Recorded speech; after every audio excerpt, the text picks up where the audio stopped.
Guys, bagong setup ng action cam sa half face helmet. I-share ko sa inyo guys.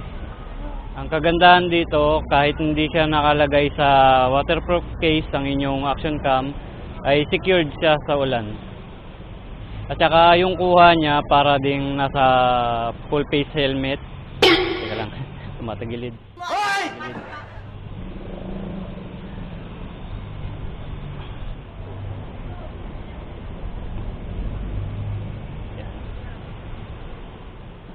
Ang maganda pa dito ay parang nasa full face helmet din yung inyong action cam, nasa mouthpiece. Halos ganun lang din yung kuha ng anggulo niya. Ito yung curve extension arm. Tapos may mga maliliit pa dyan. Pagka bumili kayo ng action cam, kasama na yung mga yan. Ito, yan, yung mga freebies nya. So, wag nyong itatapon kasi hindi nyo alam. Baka pwede pa palang magamit sa kung ano nung anggulo nya.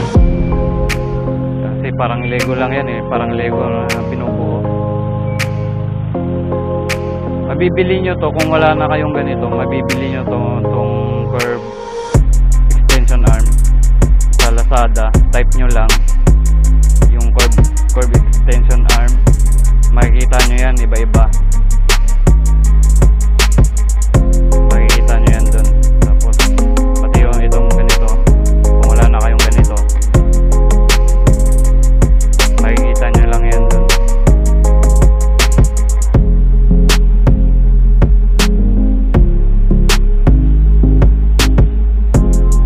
Pero ito sa akin, balilinawagan ko lang siya dito ngayon. Pagka mamaya maigpit na lahat yan, maigpit. Ito na lang ang tinatanggal ko.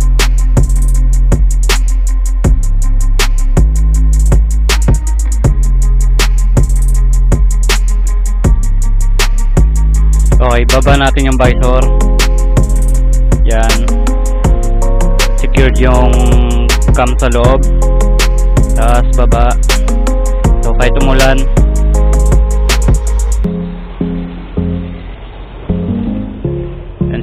yan siya guys. Kapag hindi nyo ma-adjust dito, dapat kasi itong camera nakapataas yan. Kasi kapag sinuot yan, na ano yan, nakaganyan sa ulo. So minsan mahirap siyang i-adjust dito dahil tumatama na yung frame. Dahil tumatama na yung frame. Ito ang i-adjust nyo na lang. Dati ito nakapaganyan siya eh. So maganda, ibaba nyo na lang, tapos dito nakapaangat siya. Tapos hanggang dito lang ito. Kasi kapag tumaas pa, maapektuhan na yung vision nyo sa kalsada. Pag sa tingin nyo ay naapektuhan yung vision nyo sa kalsada, ibaba nyo na lang to. Mas maganda.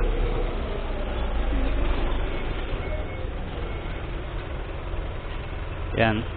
Tsaka kagandahan din nito, hindi siya tumatagilid, guys. Pagka sinuot mo, hindi siya tumatagilid. Hindi katulad nung nandito yung camera sa gilid ng tenga,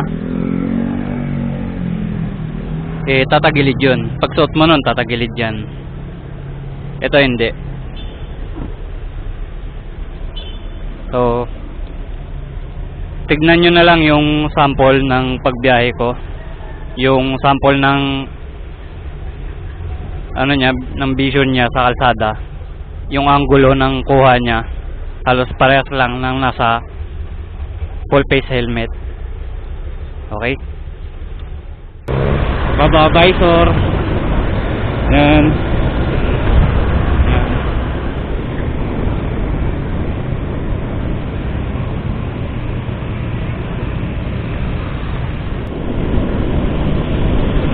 Yan mga lodi yung kuha ng camera. So umambon, binaba ko yung visor, nakover siya ng visor.